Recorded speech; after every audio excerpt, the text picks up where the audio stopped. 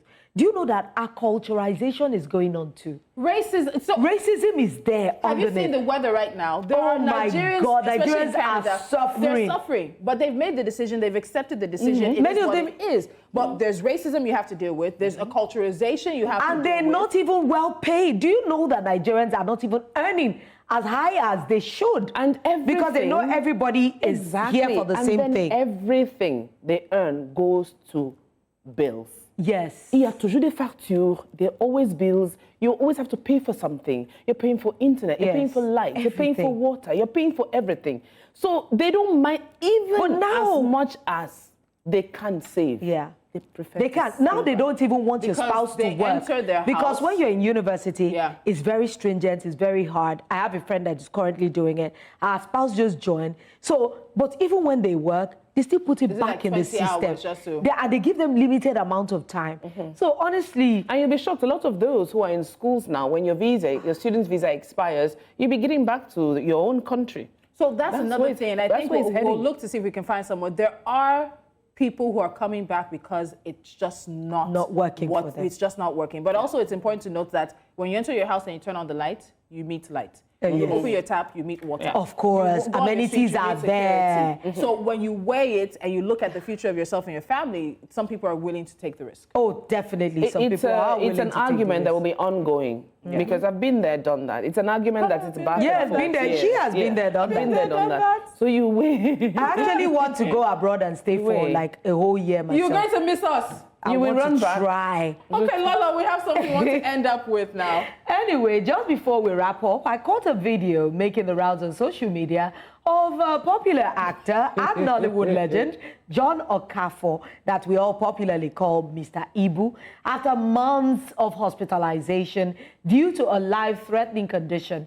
He returned home and looks to be like hale and hearty. Our hearts go out to him and our prayers are with him for a continued recovery.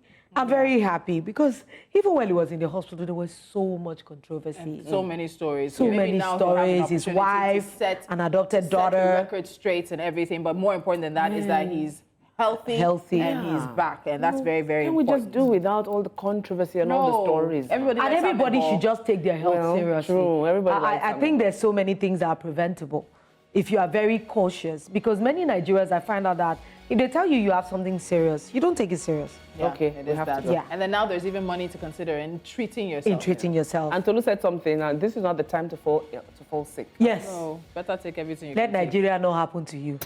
Amen. Well, you pray now. We are heading out before they kick us out of the studio, actually. let's pray but it's before very we important leave. for us to thank our guest for today, and that is, of course, Peju Jaiyeoba, for being a part of the conversation on Jasiri. We'll be back at 10 a.m. tomorrow morning. That's 10 a.m. West African time, right here on News Central. Don't forget to follow us on social media. We are at News Central TV. Use the hashtag Jasiri. And, of course, be with us in everything we do. That's online, offline, and, of course, on the ground. I'm so Let's pray. Ladies are with me. Let's pray. Leave us with prayer.